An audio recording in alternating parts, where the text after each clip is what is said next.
No room for you and the kids. We're full.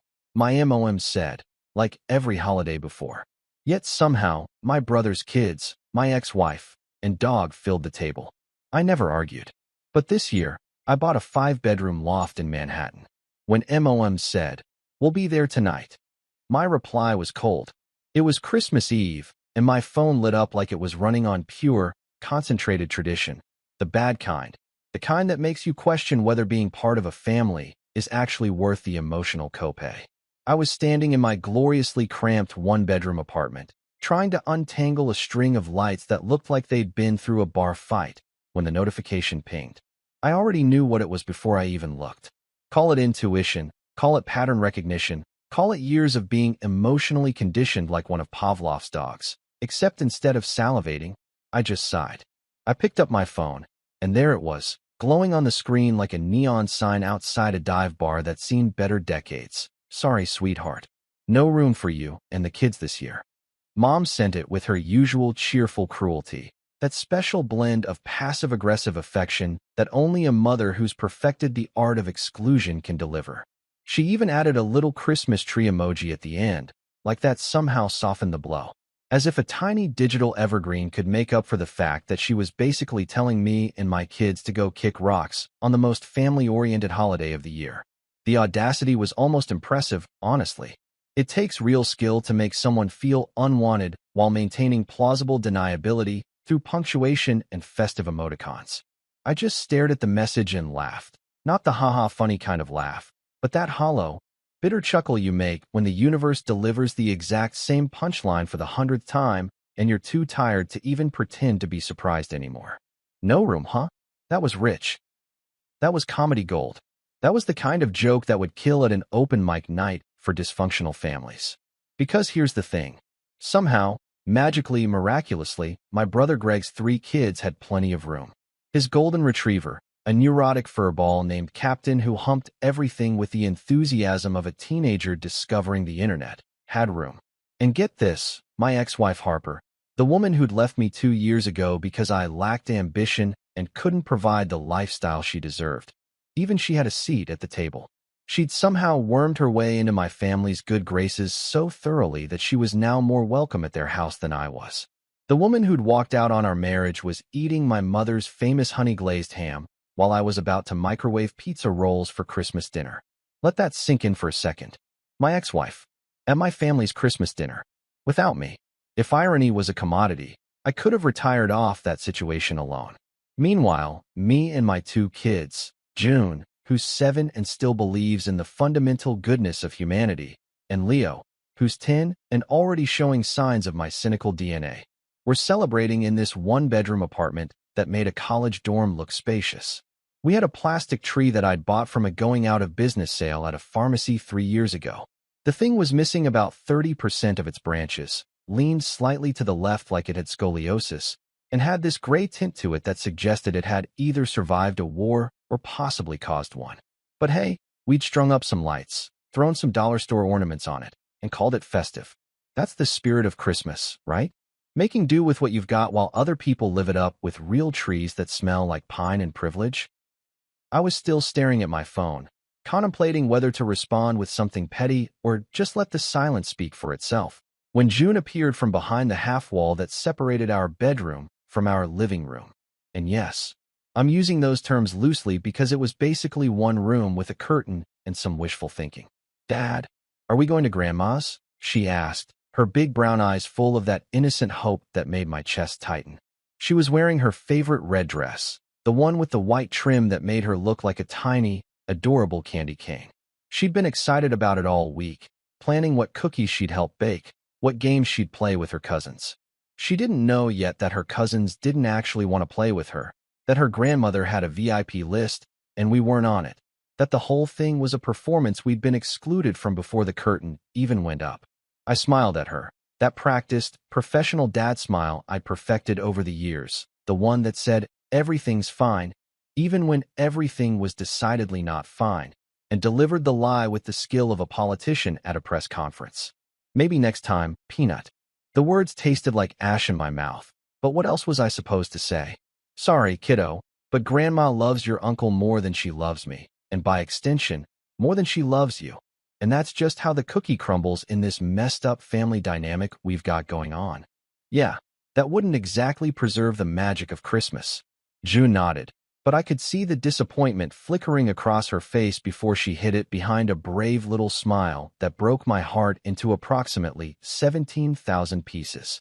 Okay, Daddy, can we make hot chocolate instead? Absolutely, I said, ruffling her hair. The good kind, with the mini marshmallows. She scampered off, and I was left standing there with my phone, my crooked tree, and the crushing weight of being perpetually second string in my own family's lineup. Leo emerged from the bathroom, toweling off his hair, and gave me that look, the one that said he knew exactly what was going on but was too polite or too tired to call me out on it. We're not going, are we? He asked flatly. Kid was too perceptive for his own good.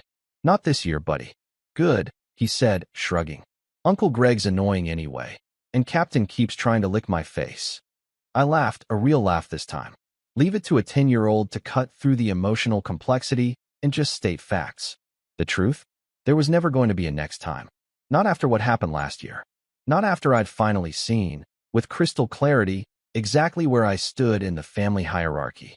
Not after I'd realized that some traditions aren't worth keeping and some doors aren't worth knocking on when you know damn well they're never going to open. But that's a story for another chapter. Right now, I had hot chocolate to make and a Christmas to salvage, even if it was just the three of us in our tiny apartment with our sad, lopsided tree. At least here, we all had room. I should have seen it coming, honestly. The Christmas Eve rejection wasn't some shocking plot twist. It was just the season finale of a show that had been running for 34 years straight, with the same tired script. Favoritism wasn't just a thing in my family. It was practically our Olympic sport, and Greg had been training for gold since the day he popped out 6 minutes before me. Yeah, we're twins, but somehow those 6 minutes gave him a lifetime VIP pass, while I got stuck with general admission tickets to my own family. Let me paint you a picture of how this played out over the years, because it's almost impressive in its consistency. When we were 8 years old, Greg got a brand new Schwinn bike for his birthday. Fire engine red with chrome handlebars and a bell that actually worked. It was beautiful. It was pristine. It probably cost more than our monthly grocery budget. Meanwhile, I got what Mom lovingly called a vintage character-building hand-me-down from our cousin Derek, who'd apparently used it as a stunt bike for his backyard jackass-style videos. The thing was held together with duct tape, prayers, and what I'm pretty sure was actual rust forming a structural component. One pedal was missing entirely, so I had to push with one foot like some kind of medieval peasant on a two-wheeled donkey. When I asked Mom why Greg got a new bike and I got Derek's death trap, she smiled that smile. You know the one. The smile that mothers perfect when they're about to gaslight you into thinking inequality is actually a valuable life lesson, and said, well, honey, Greg's been working so hard on his grades. And besides, you're so creative. You can make anything work. Translation, Greg's the favorite, and you're the backup kid we keep around for spare parts and comic relief. The bike incident was just the opening act. The real performance came when we were 16 and Greg decided to take Dad's vintage Mustang for a joyride with his buddies after Dad explicitly, and I mean explicitly, with hand gestures and everything, told us both to never, under any circumstances, touch that car. Greg took it anyway, wrapped it around a mailbox doing 40 in a residential zone, and somehow came home with a slap on the wrist and a speech about learning from mistakes. Dad was mad for like 20 minutes, and then they were bonding over insurance claims and how these things happen. 2 weeks later, I borrowed Mom's Honda Civic, with permission, I might add, to drive to a study group, and I got grounded for a month for being a bad influence on my brother. I didn't even do anything wrong. I returned the car with a full tank of gas and an air freshener shaped like a pine tree. But apparently, according to Mom's logic, the mere fact that Greg had crashed Dad's car meant I must have somehow telepathically influenced him into becoming a reckless driver. The logic was so twisted it could have competed in gymnastics. My buddy Marcus from high school used to joke that I should have been studied by scientists because I'd somehow managed to be the black sheep of the family despite being aggressively average and law-abiding. Dude, he'd say, you literally got grounded for your brother's crimes. That's some biblical scapegoat-level stuff right there. He wasn't wrong. The favoritism reached its peak, or maybe its most insulting low point, when I got married. I was 26, fresh out of law school, working 70-hour weeks at a firm that treated associates like disposable coffee filters, and I'd somehow convinced Harper that I was worth taking a chance on. She was smart, funny, ambitious, and came from a solidly middle-class background. Her dad was a mechanic, her mom was a substitute teacher, and they were good people who worked hard and didn't put on airs. I loved her family because they actually seemed to like me, which was a refreshing change of pace. When I brought Harper home to meet my parents, Mom took one look at her, really looked at her, like she was inspecting produce at the grocery store, and said, with this tight little smile, "She's interesting." Now, for those of you who don't speak passive-aggressive Mom, let me translate. Interesting is code for not rich enough, not impressive enough, and why didn't you marry a doctor or a lawyer or literally anyone else? Harper wasn't wearing designer clothes or dropping names of country clubs her family belonged to, and in my mother's carefully curated social hierarchy, that meant she didn't make the cut. Dad just nodded along, because Dad had perfected the art of staying neutral in family politics by simply having no opinions about anything ever. The man could witness a meteor strike and his response would be, "Well, that's something." Fast forward 3 years, and Greg married his Pilates instructor, Stephanie, a woman who wore athleisure as formal wear, said namaste, unironically in casual conversation, and had one of those Instagram accounts where every post was a carefully staged photo of her doing yoga on a mountaintop or drinking a smoothie that cost more than my monthly phone bill. She was also, conveniently, the daughter of a real estate mogul who owned half the county. Mom didn't just approve of Stephanie. She practically built them a shrine. She threw them an engagement party that looked like it was catered by the same people who do royal weddings. She posted about them constantly on Facebook with captions like, "So blessed to have such an amazing daughter-in-law." Meanwhile, Harper got a card that said, "Welcome to the family," with a grocery store gift card inside for $25. The differences extended to literally everything. Every Christmas, Greg and Stephanie had assigned seats at the dining room table. Actual seats with those little place cards that Mom made with calligraphy and everything. They sat at the head of the table, right next to Mom and Dad, in the good chairs with the cushions that didn't make your ass go numb after 20 minutes. Me? I was lucky if I got the folding chair that squeaked like a dying bird every time I shifted my weight. You know those metal folding chairs that sound like they're screaming in agony with every movement? That was my designated throne. I'd sit there, squeaking away like a rusty hinge, while Greg held court at the other end of the table, regaling everyone with stories about his latest golf handicap or his new boat or whatever privileged nonsense he was into that month. Still, like an idiot with the memory of a goldfish and the hope of a Disney character, I tried. Every single year, I'd call Mom a week or two before Christmas and ask if there was room for me and my family. Every single year, she'd do this thing where she'd pause, like she was actually considering it, like she was checking some imaginary calendar, and then she'd say, in that sweet, understanding voice that made you want to throw your phone into traffic, "Oh, you understand, right? It's just that we've already made arrangements, and you know how tight space gets during the holidays." Tight space. In a 4,000-square-foot house with 6 bedrooms and a dining room that could seat 14 people comfortably. Yeah, Mom, I understand. I understand that your family tree's got branches and I'm the dead leaf duct taped to the side, flapping in the wind, barely hanging on, and only kept around because completely disowning me would look bad at church. But you know what? Understanding something and accepting it are two different things entirely. Last year, I decided to be bold. Actually, bold might be giving me too much credit. It was more like desperately optimistic with a side of denial.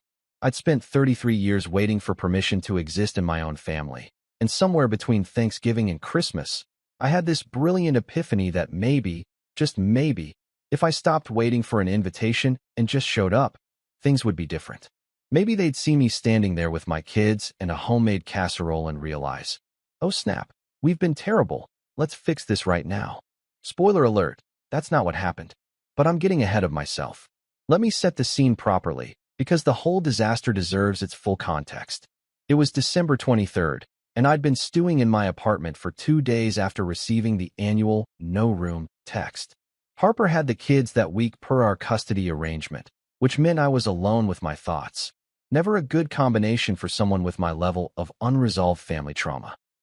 I'd been scrolling through Facebook like a masochist, watching Greg post photo after photo of his picture-perfect life. Stephanie doing yoga poses in front of their fireplace, their kids wearing matching Christmas pajamas that probably cost more than my rent, Captain the Golden Retriever wearing a Santa hat and looking absolutely thrilled about it.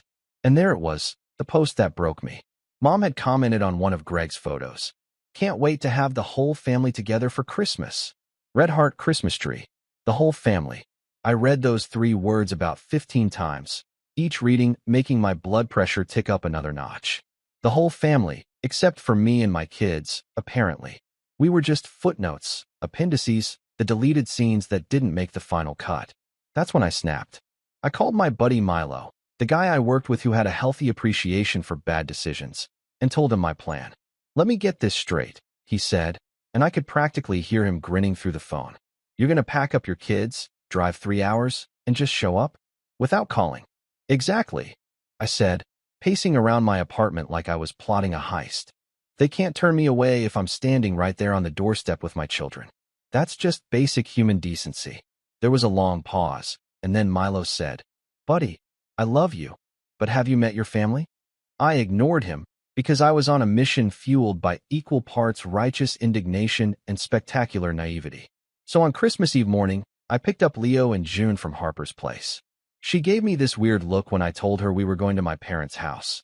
This mixture of pity and concern that should have been a red flag the size of Texas, but I was too pumped up on misplaced confidence to notice. "Are you sure that's a good idea?" she asked, standing in her doorway in yoga pants and one of those oversized sweaters that cost $100 to look like it came from a thrift store. "It's Christmas, Harper. Family time," I said, like I was delivering some profound wisdom instead of setting myself up for emotional devastation. She just nodded slowly, the way you nod at someone who's about to walk into a glass door and you know it's gonna hurt, but you also can't look away. "Okay, good luck." I loaded the kids into my 12-year-old Civic, the same one I'd gotten grounded for borrowing, ironically enough, and we hit the road. I'd made a casserole the night before, this monstrosity of ground beef, noodles, cheese, and cream of mushroom soup that my grandmother used to make. It weighed approximately 40 pounds and could probably double as a doorstop or a murder weapon if the situation called for it. But it was homemade, damn it, and that had to count for something. The drive took 3 hours, and I spent most of it hyping myself up like a boxer before a fight. June was singing Christmas carols in the back seat. Leo was playing on his Nintendo Switch, and I was mentally rehearsing my entrance. I'd be casual, confident, the prodigal son returning not with his tail between his legs, but with his head held high. They'd be surprised, sure, but then they'd welcome us in, and we'd have that Hallmark movie moment where everyone realizes that family is what really matters. God, I was an idiot. We pulled up to my parents' house around 6 p.m., and the place looked like it had been featured in one of those best Christmas lights in the neighborhood competitions. Dad had really gone all out.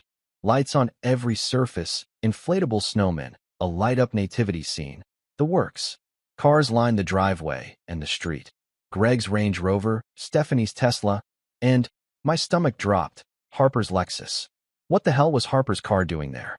"Mom's here," Leo asked, spotting it at the same time I did. "Looks like it, buddy," I said, my confidence starting to crack like thin ice under a Zamboni. I should have turned around right then.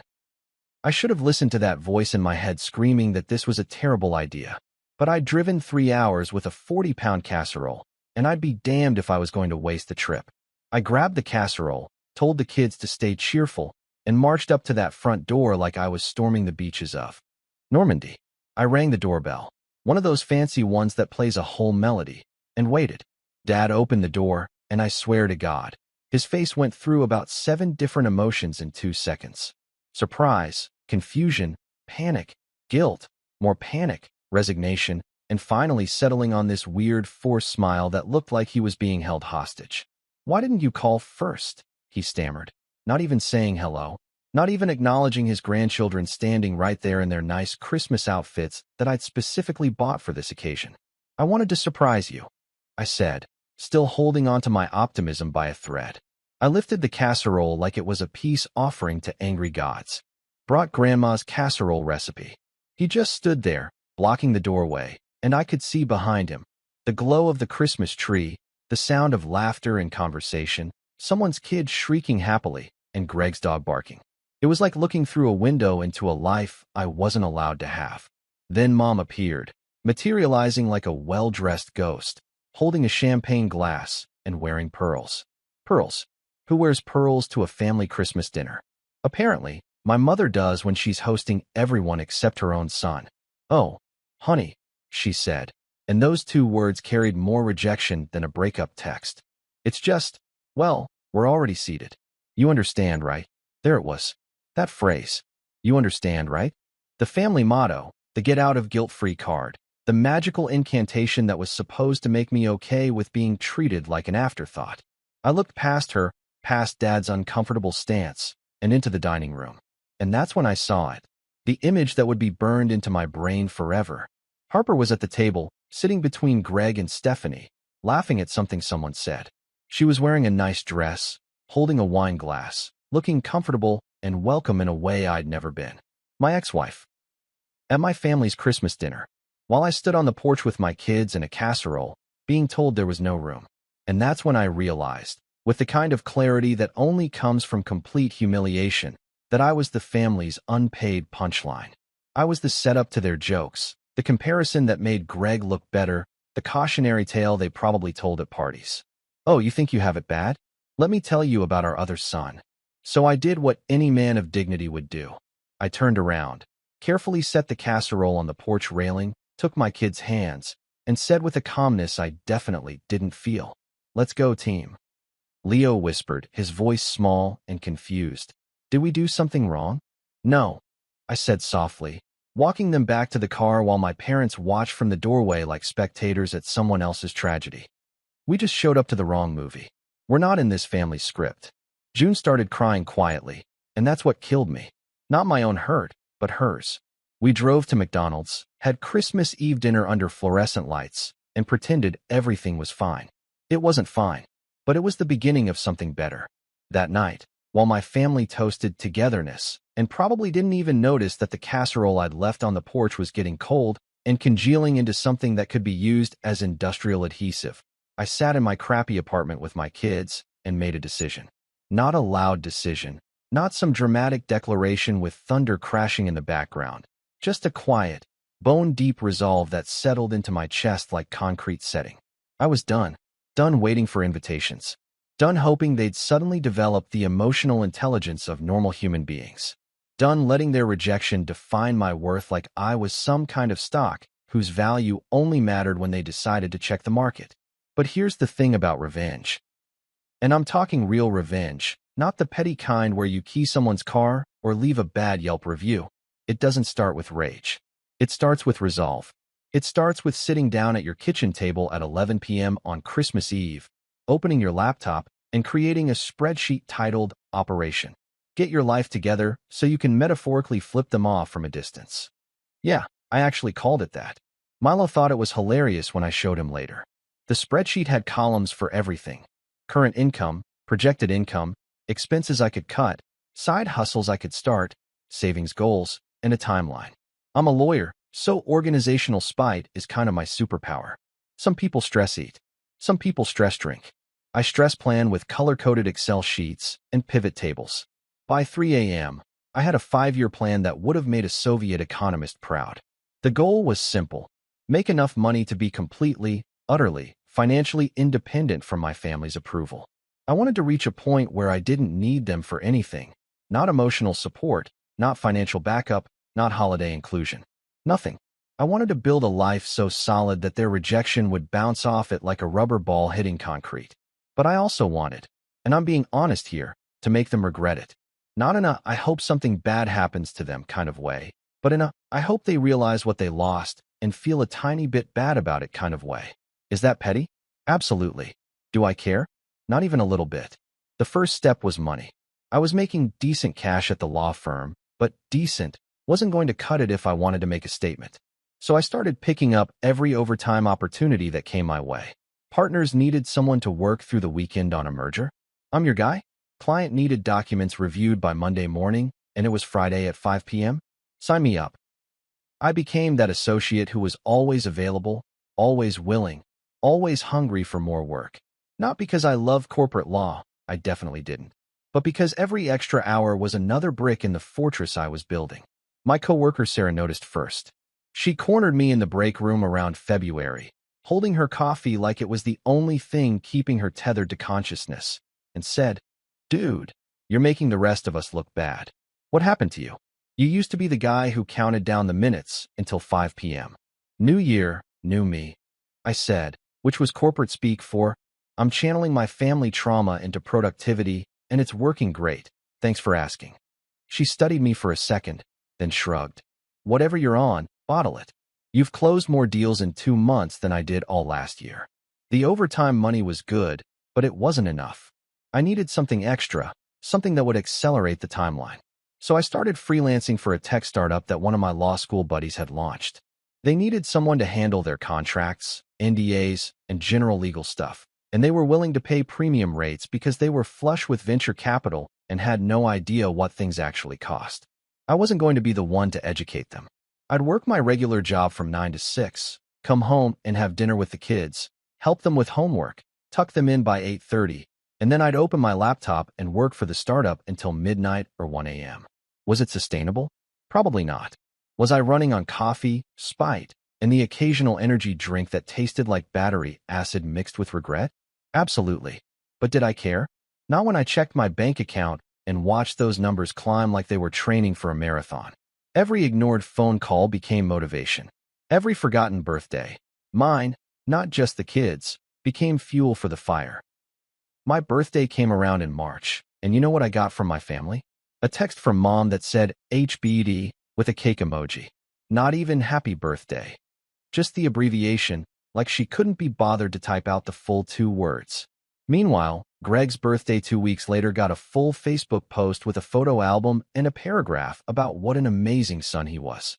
I took a screenshot of both and added them to a folder on my computer labeled "Remember Why." Sometimes you need visual aids for your grudges. Around April, I realized I had more money to spare, so I started looking at my stuff with a critical eye. What did I actually need versus what was I keeping out of nostalgia or misplaced attachment? My guitar collection, for instance. I had 6 guitars that I'd collected over the years, some from college, some from my failed attempt at being the cool dad who could play Wonderwall at parties. I hadn't touched most of them in years, and they were just gathering dust in the closet like extremely expensive decorations. So I sold them. All of them except one, a beaten-up acoustic that had actually been my grandfather's and had sentimental value beyond just thing I bought to impress people. I listed them on Reverb and Craigslist, and within 2 months, I'd made about $8,000. $8,000 from guitars I wasn't playing, just sitting there, when I could have been building my empire. I sold other stuff too. My vinyl collection, kept the favorites, sold the rest. My gaming console, the kids had their own, and I wasn't using mine. That leather jacket I'd bought during my midlife crisis that made me look less cool biker and more divorced dad trying too hard, gone. Every sale felt like shedding weight, like stripping away the old version of myself that cared about having things just to have things. Milo came over one Saturday in May and looked around my increasingly bare apartment with concern. "Dude, are you okay? Your place looks like you're about to skip town or join a monastery."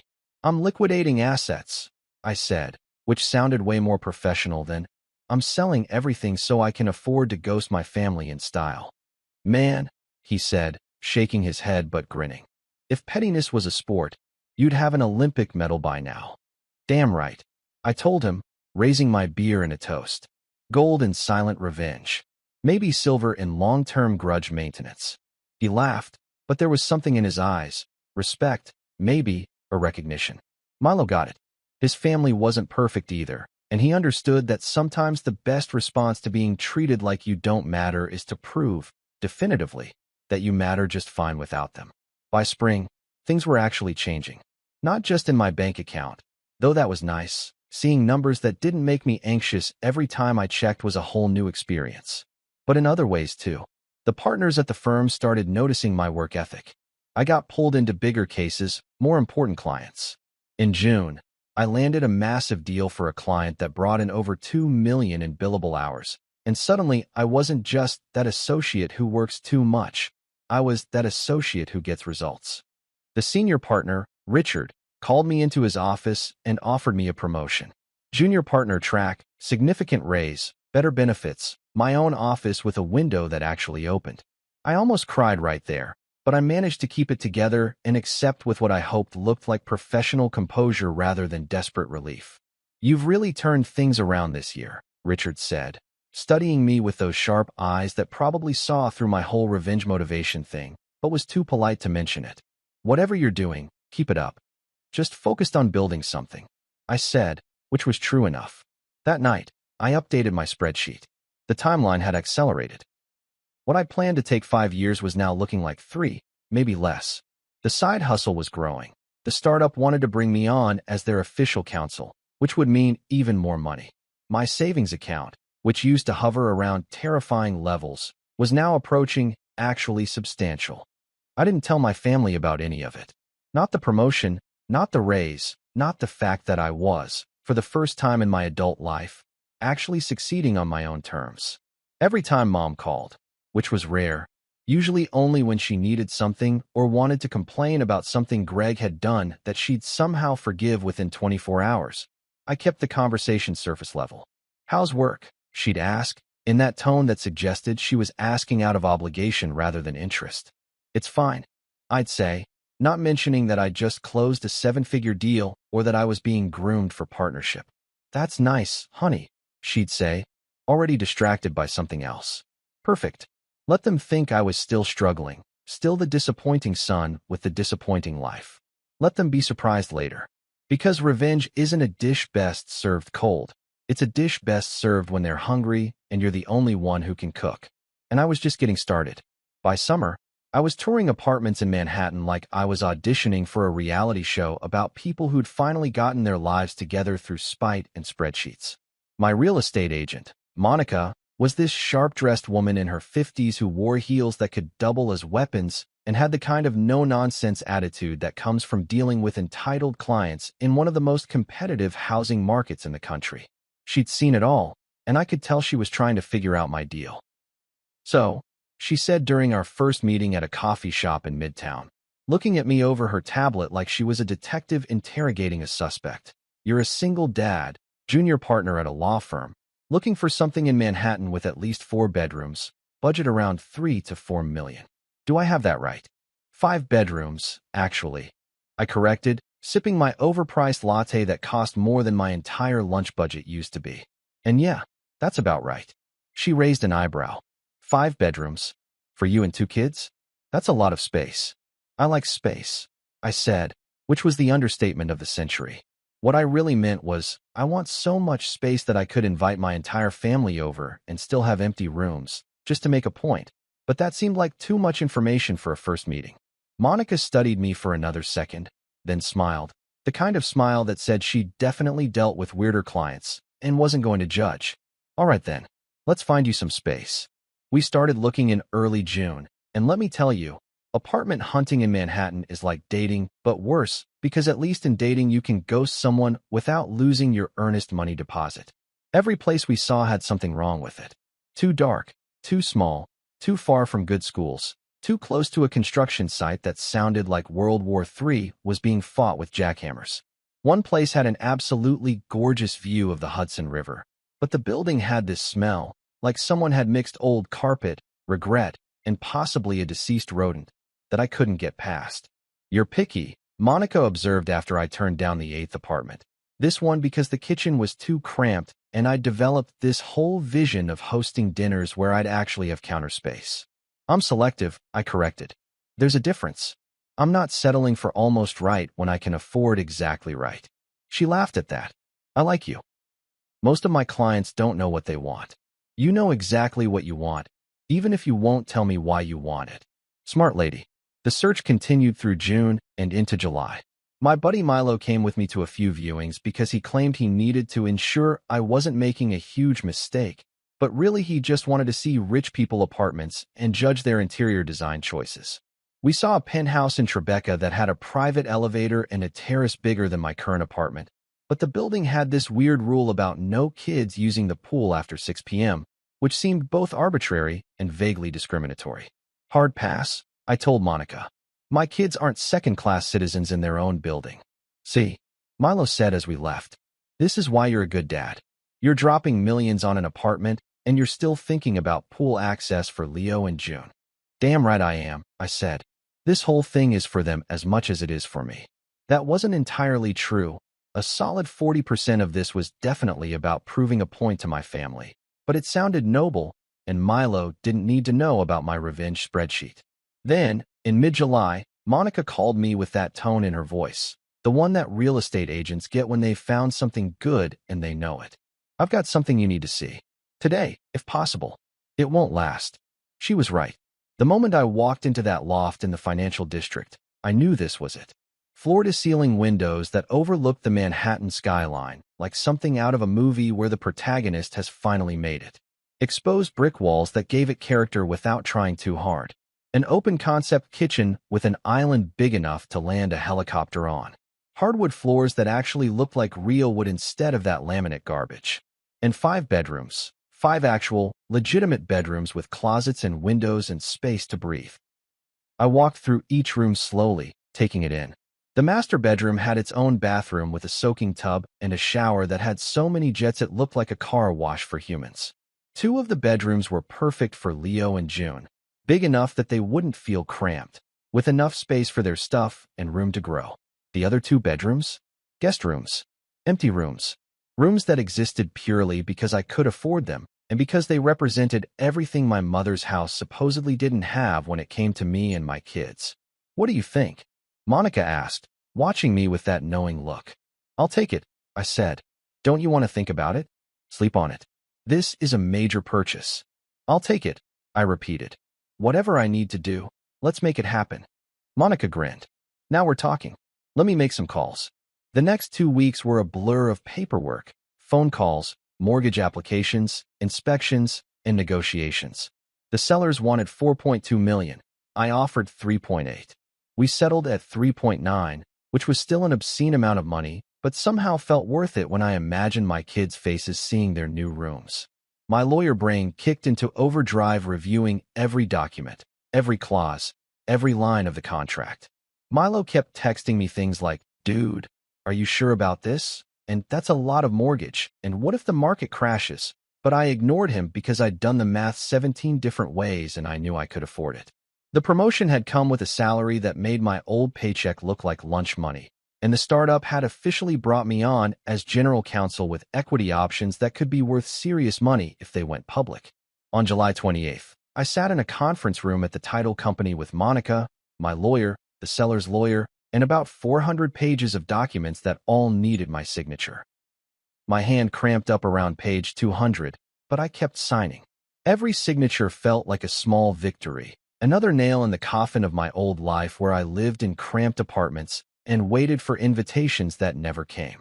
When I signed the final document, the deed that officially made me the owner of a 5-bedroom loft in Manhattan, I felt this surge of emotion that I hadn't expected.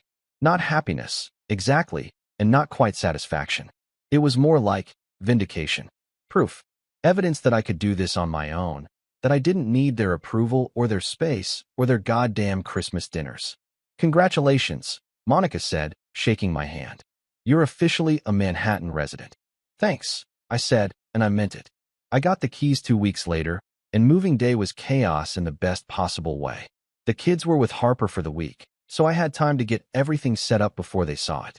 I hired movers, actual professional movers, not the guy with a truck situation I'd used for every previous move, and watched as they brought in furniture I'd bought specifically for this place.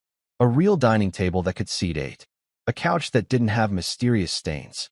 Beds with actual bed frames instead of mattresses on the floor like I was still in college. Milo came over on moving day with pizza and beer, looking around the loft like he'd stepped into an alternate dimension. Holy shit, dude. You actually did it. Told you I would, I said, opening a beer and standing by the windows, looking out at the skyline. 5 bedrooms, he said, shaking his head. You hear that, Mom? Plenty of room. I laughed, but he'd hit the nail on the head. That was exactly what I was thinking. 5 bedrooms. Plenty of room. Except this time, it was for me and my kids. No dogs named Captain who humped everything in sight. No Greg with his stories about golf handicaps and boat maintenance. No ex-wives who somehow rated higher on the family totem pole than the actual son who'd been there from the beginning. Just us. Just the family that mattered. When I moved in, I didn't post a single photo on social media. No Facebook update with a humble brag caption like "New Beginnings" or "Blessed." No Instagram story with a shot of the skyline and some inspirational quote about dreams coming true. Nothing. Just silence. The same silence they'd given me for years. The same quiet dismissal, but reversed. Let them wonder. Let them not know. Let them continue thinking I was still struggling in my one-bedroom apartment with the plastic tree. The irony wasn't lost on me. They lived 40 minutes away in their big suburban house with their perfect landscaping and their family gatherings I wasn't invited to. And now I was here, in Manhattan, in a place that cost more than they'd probably make in 5 years, and they had no idea. And for once, I hoped they'd need something. I hoped they'd reach out. I hoped they'd suddenly remember I existed and want to visit or ask for help or need a place to stay. Spoiler alert, they did. December 20th rolled around like clockwork, and I was sitting in my home office. Yeah, I had a home office now, because apparently success means having a dedicated room just for staring at your computer and pretending to work while actually online shopping when my phone rang. I didn't even need to check the caller ID. I could feel it in my bones. That sixth sense you develop when you've been conditioned by years of familial disappointment. It was like Spider-Man's Peter Tingle, except instead of sensing danger, I sensed incoming bullshit. I let it ring 3 times before answering, because I'm petty like that, and also because I was genuinely debating whether to pick up at all. But curiosity won out, the same way it always does when you know you're about to witness a train wreck and can't look away. "Hello," I said, going for casual, like I hadn't been expecting this call since approximately last Christmas. "Sweetheart." Mom's voice came through with that particular blend of forced cheerfulness and barely concealed desperation that I'd learned to recognize over 3 decades of being her disappointment. "How are you? We haven't talked in ages." We talked 2 weeks ago when she called to ask if I knew where she could get her iPad fixed because the screen was cracked, and I'd given her the name of a repair shop. She'd said, "Thanks, honey," and hung up without asking how I was or what the kids were doing. But sure ages. "I'm good, Mom. What's up?" I leaned back in my chair, one of those fancy ergonomic ones that cost more than my first car, and waited for the other shoe to drop. It was coming. I could practically hear the gears turning through the phone. "Well," she said, and there was a pause that spoke volumes. The kind of pause that's pregnant with request, heavy with need, bulging with the expectation that I'd just roll over and help like I always had. "I don't know if you heard, but Greg's having some house troubles." "Oh," I said, channeling my inner lawyer and giving her nothing. This was a negotiation now, and I'd learned from the best, or rather, from representing the worst people in corporate America, how to let silence do the heavy lifting. Yes, his furnace completely died. Can you believe it? 2 days ago, just stopped working entirely. And with the kids and Stephanie and poor Captain, you know how cold it gets. And they've tried to get someone out there, but apparently there's a part on back order, and it won't be fixed until after New Year's, and hotels are just impossibly expensive this time of year. She was rambling, which meant she was nervous, which meant she was about to ask for something big. I let her keep going, watching the snow fall outside my floor-to-ceiling windows, thinking about how I could see the Empire State Building from here and how absolutely insane that still felt. And we were all supposed to go to Greg's this year. You know, for Christmas, the whole family. But now we can't because it's literally freezing in that house, and the hotels are all booked or charging ridiculous prices, and— "Mom," I interrupted gently, deciding to put her out of her misery. "What do you need?"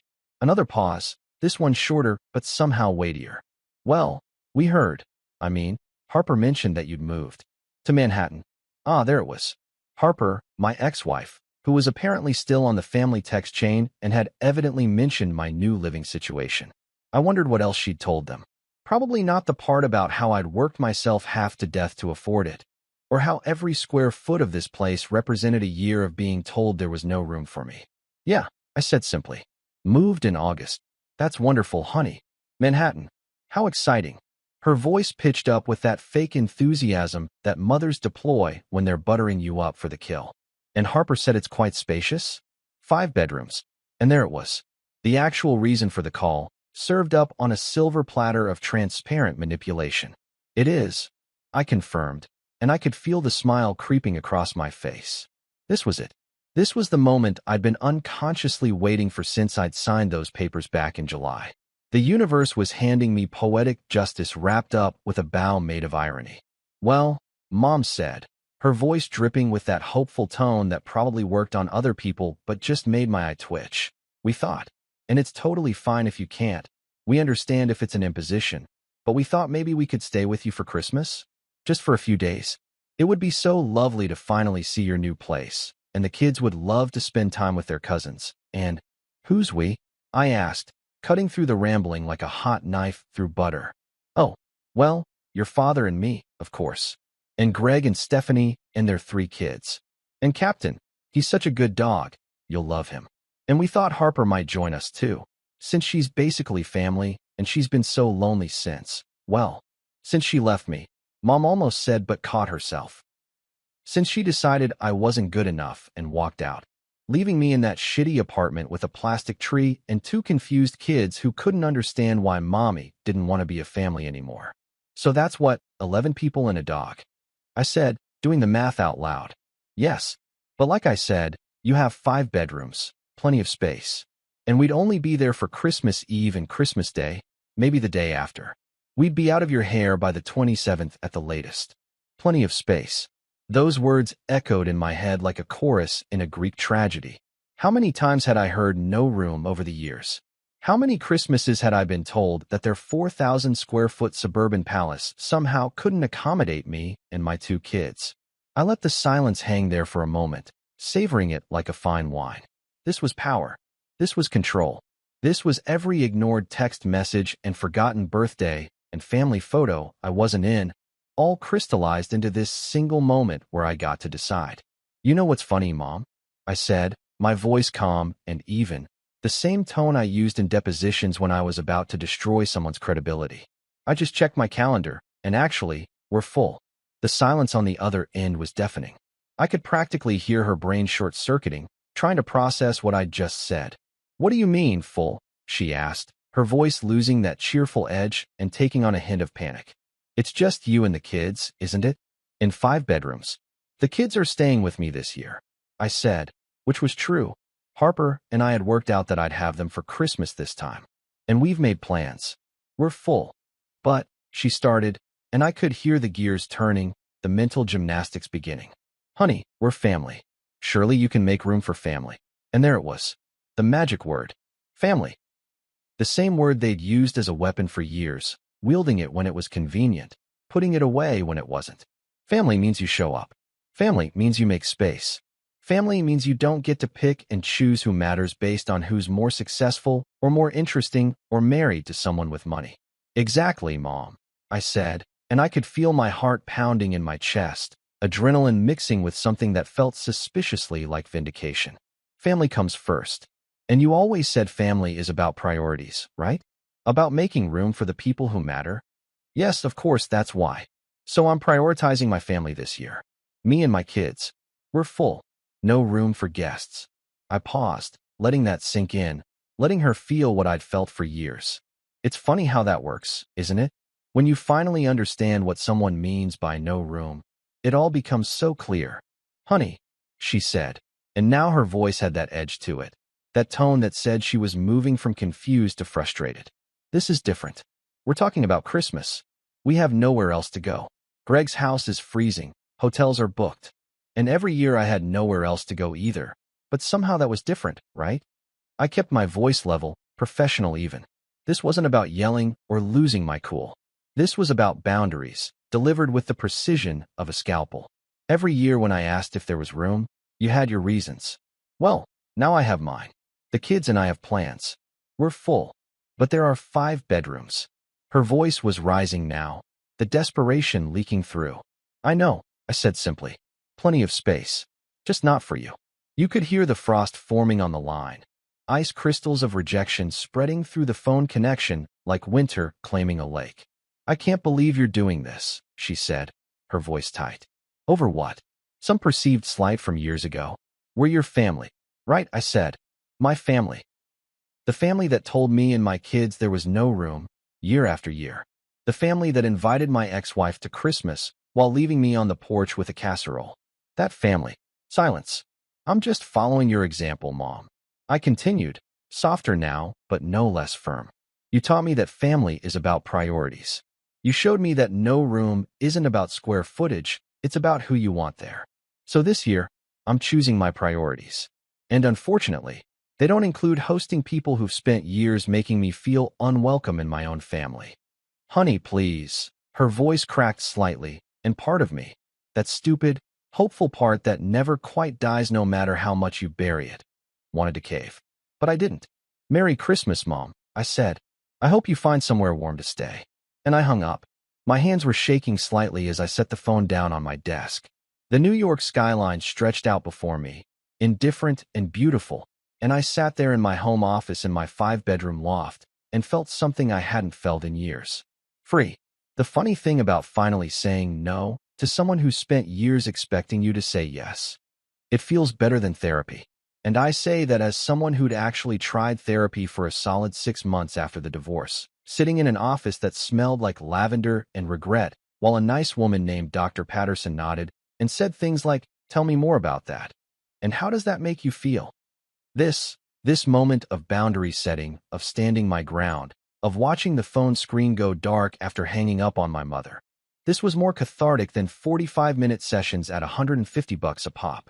I sat there in my office chair, staring at my phone like it might spontaneously combust from the sheer audacity of what I'd just done.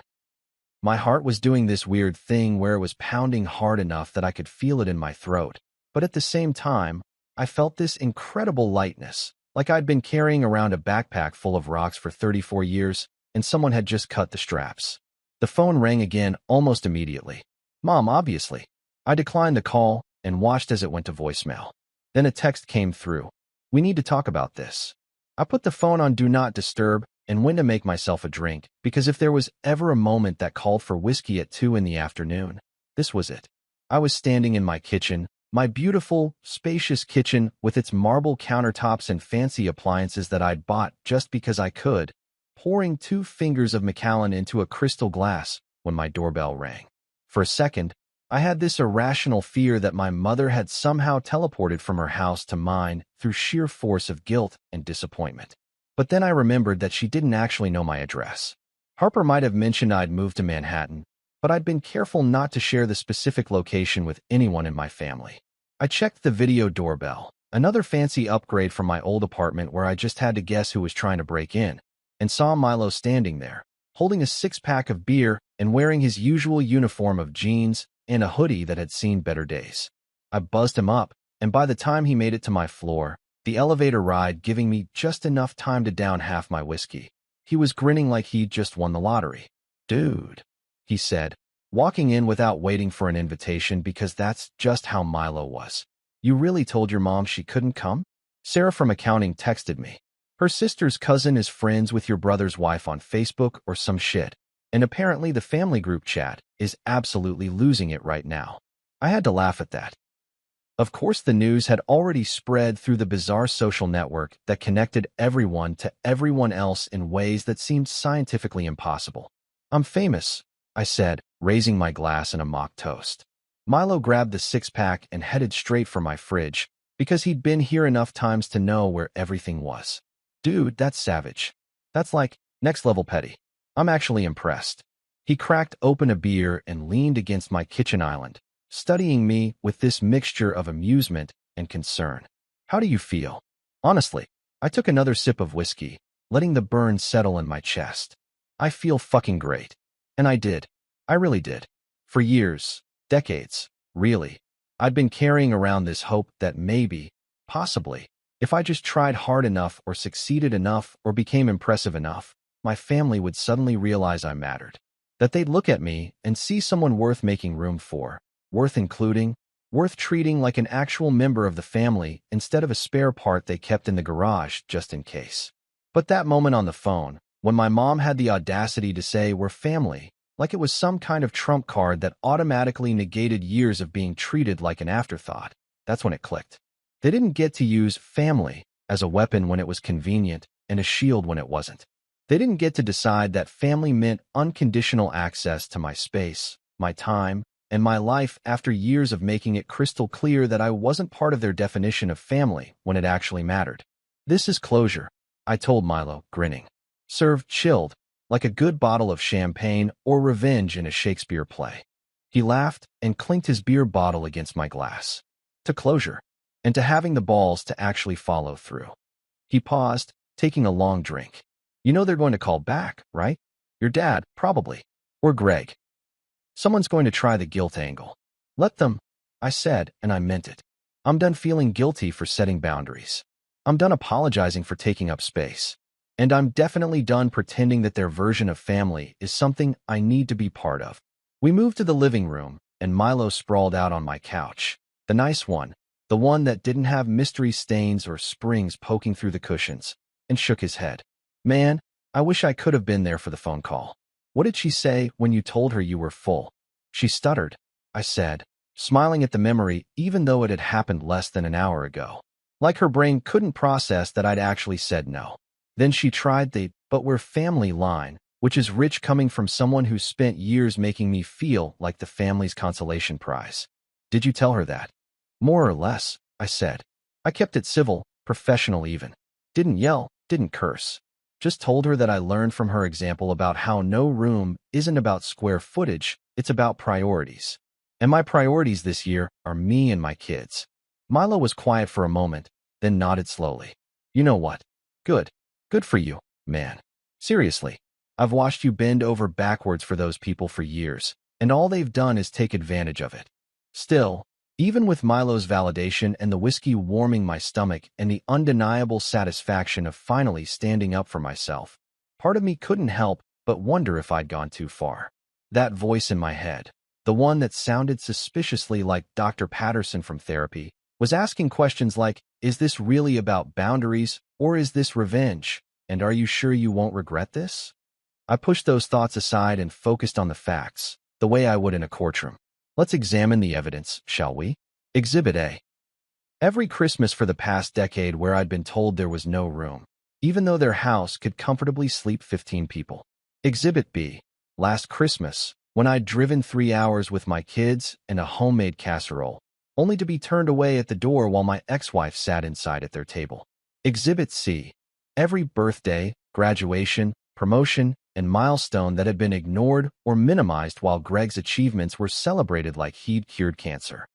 Exhibit D. My kids.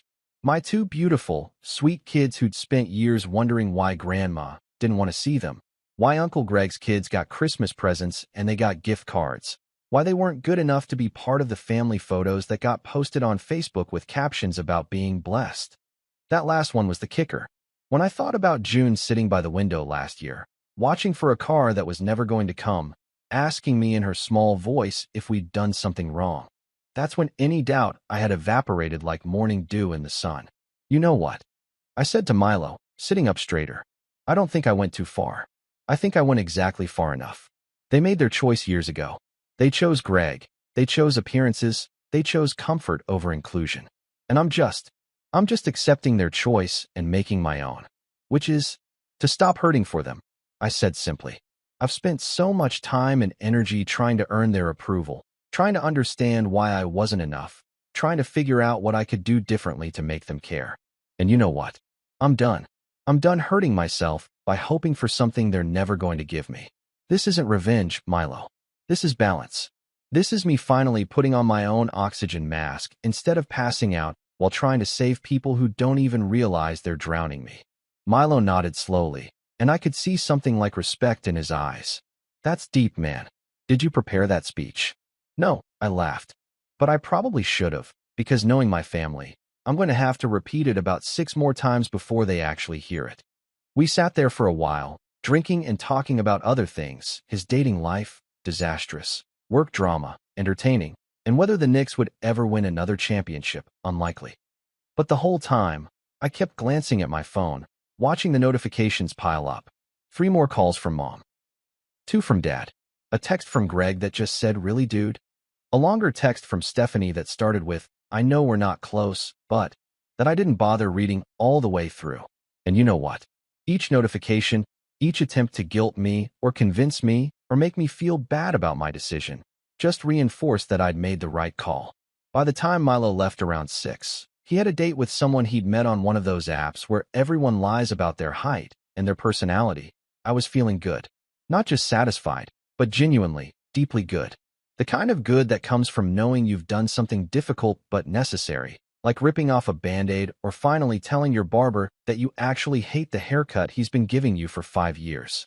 I ordered Thai food, the expensive kind from that place in Soho that charges $20 for pad Thai, but makes it so good you don't even care, and ate it while watching the city lights come on outside my windows.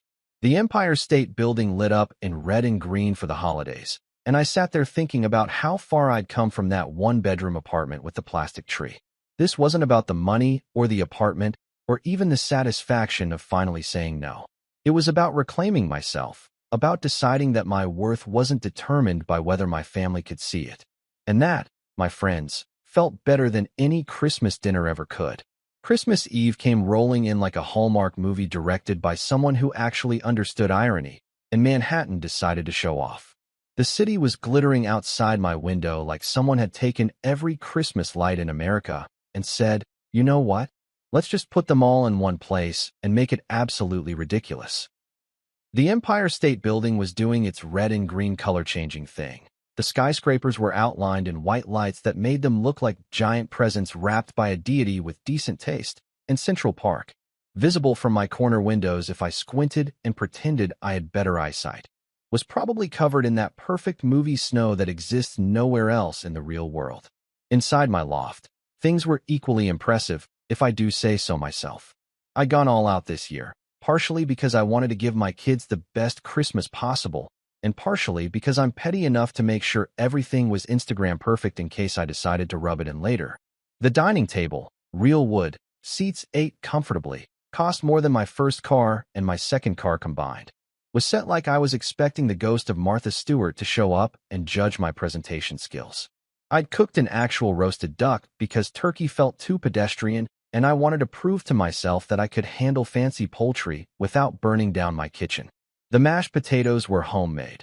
None of that boxed garbage with the suspicious flakes that reconstitute into something that technically qualifies as food. I had roasted vegetables that actually looked like the photos in cooking magazines, a bottle of wine that cost more than I used to spend on groceries in a week, and the piece de resistance, actual matching napkins.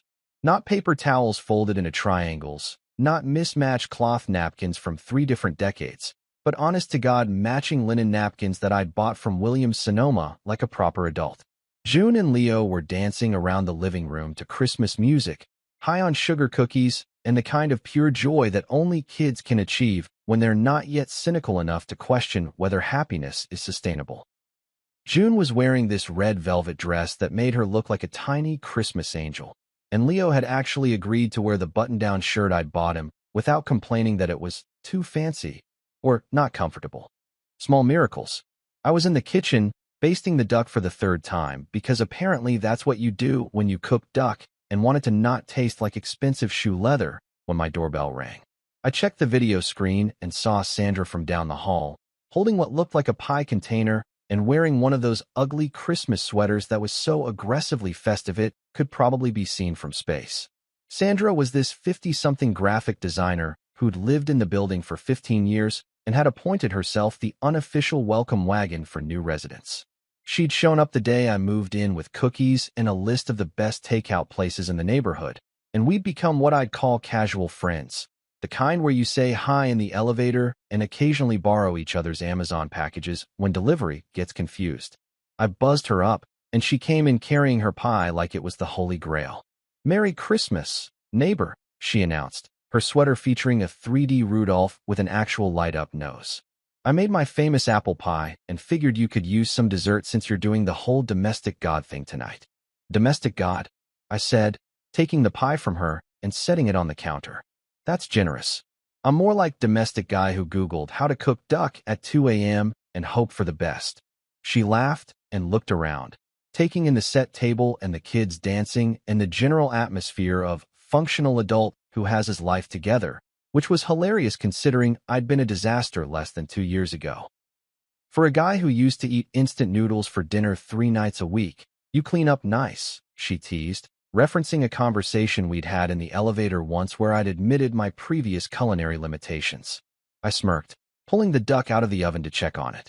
Petty success looks good on me. Turns out when you're motivated by spite and the desire to prove everyone wrong, you can accomplish almost anything. Spite is an underrated motivator, Sandra agreed, stealing a cookie from the plate I'd set out for the kids. My entire career is built on proving my ex-husband wrong about my artistic abilities. He said I'd never make it as a designer, and now I make 3 times what he does as an accountant. Sometimes the best revenge is living well and occasionally checking LinkedIn to see that they're still stuck in the same dead-end job. I was about to respond with something equally petty and satisfying when my phone rang. I looked at the screen and felt my good mood deflate slightly. Mom. Again. This was the 4th call today, not counting the dozen text messages that had progressively gone from, "We need to talk," to "This is ridiculous," to "Your father wants to speak with you." I almost didn't answer, but Sandra was watching me with curious eyes, and the kids were close enough to hear, so I figured I might as well get it over with. I stepped into my office and closed the door, taking a deep breath before answering.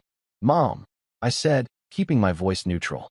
"Sweetheart," she said, and her voice sounded different, smaller, almost fragile. "Your father slipped on ice this morning. He's okay," she added quickly, probably hearing my sharp intake of breath, "just bruised his hip pretty badly.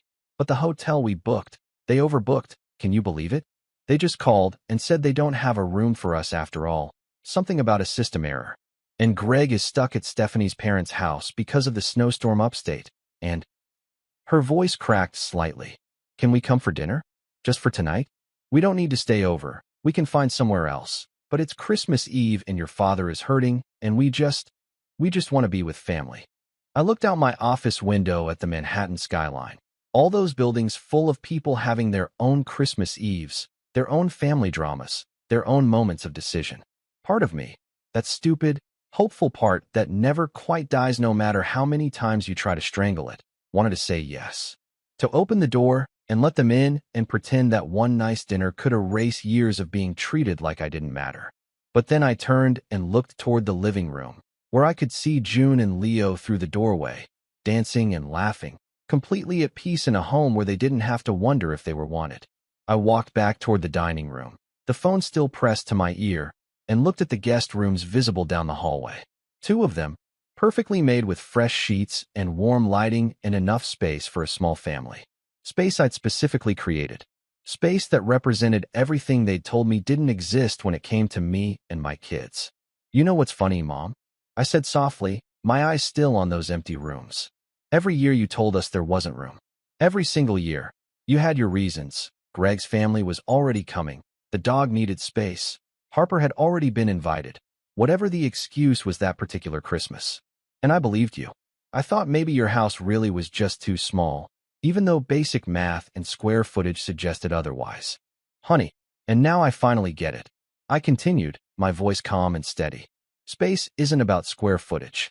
It's not about how many bedrooms you have or how big your table is. It's about priorities. It's about who you choose to make room for, who you decide matters enough to inconvenience yourself for, who you love enough to squeeze in even when it's not perfectly convenient." "Please," she whispered, and I could hear tears in her voice.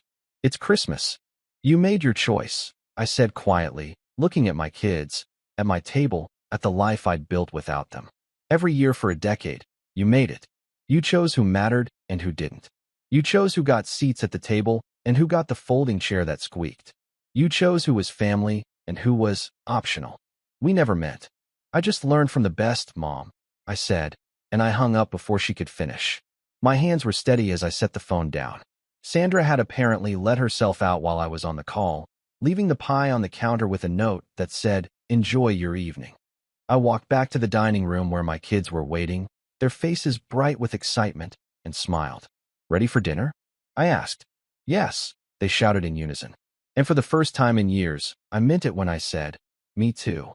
Silence never sounded so good, and I'm not talking about that awkward, tension-filled silence you get when someone says something inappropriate at Thanksgiving and everyone suddenly becomes fascinated with their mashed potatoes. I'm talking about real silence.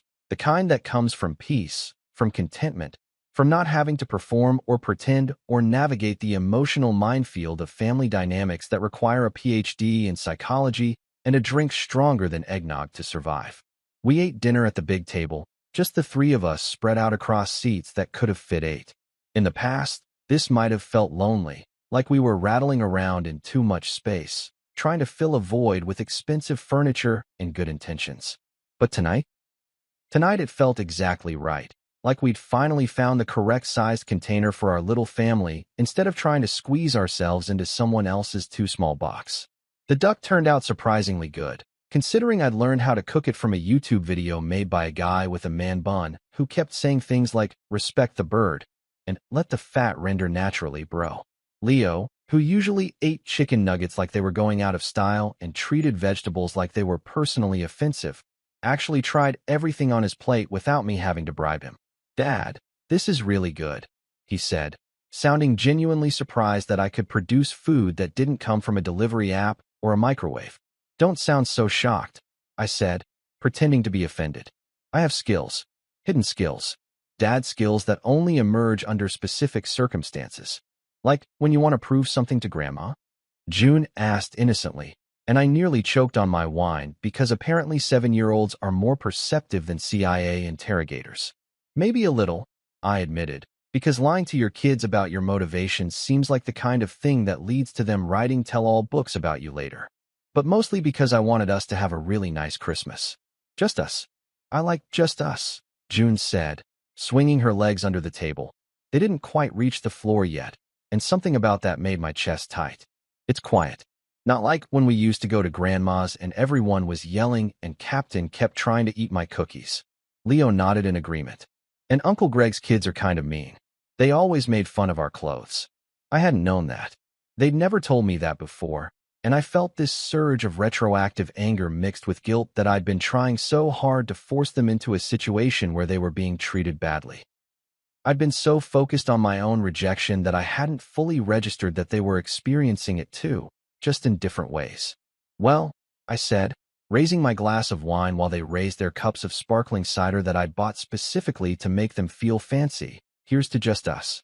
To quiet Christmases. To nobody making fun of anybody's clothes. And to Captain not being here to steal cookies.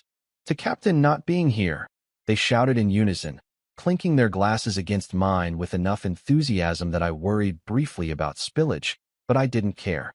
Let them spill. That's what expensive napkins are for, apparently. After dinner, we moved to the living room, and I put on one of those streaming Yolog videos on the TV because I had a real fireplace that was mostly decorative and I hadn't yet figured out how to use it without potentially burning down a multi-million-dollar building. The fake fire would have to do, but honestly, it was kind of perfect. All the ambience, none of the risk of property damage. We opened presents, which was its own kind of magic.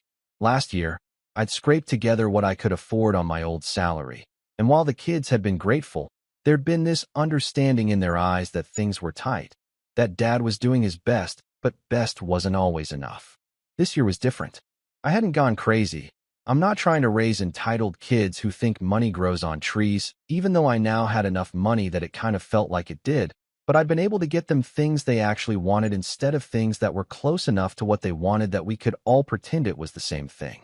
Leo got the gaming console he'd been hinting about since September, and the way his eyes lit up made every overtime hour, every late-night freelance session, every moment of exhaustion worth it. June got an American Girl doll. Not the knockoff version from Target that's technically the same, but everyone knows isn't, but the real deal from the actual store with the outfit and accessories and everything. She literally screamed, which in 7-year-old girl language is the equivalent of a standing ovation. "This is the best Christmas ever," June declared, hugging her doll like it might disappear if she let go, and I felt something crack open in my chest. Not break. Nothing was breaking anymore, but opening, like a window letting in fresh air after being closed for too long. "Yeah," Leo agreed, already unboxing his console with the focus of a surgeon performing a delicate operation. "Way better than Grandma's house." I pulled out my phone to take a picture of them. June with her doll, Leo with his pile of gaming equipment, both of them smiling in that unself-conscious way that kids do when they're genuinely happy. And that's when I saw the notification count. 23 missed calls, 47 text messages. The family group chat that I'd been added to years ago, but usually muted, was showing 156 unread messages. I swiped the notifications away without reading them and took my picture. This moment, this perfect, peaceful moment, wasn't going to be interrupted by guilt trips or emotional manipulation or whatever crisis they'd manufactured to try to change my mind. No forced laughter tonight. No awkward small talk with relatives I didn't like. No sitting on the squeaky chair at the far end of the table while everyone else bonded over inside jokes I wasn't part of. No watching my ex-wife be more welcomed into my family than I was. No explaining to my kids why they weren't as important as their cousins. Just peace. Just us. Around 9, we went up to the roof deck. Yes, the building had a roof deck, because apparently when you pay Manhattan prices you get Manhattan amenities, and watch the fireworks. Some company or another was doing a display over the Hudson, and from our vantage point, we could see them perfectly.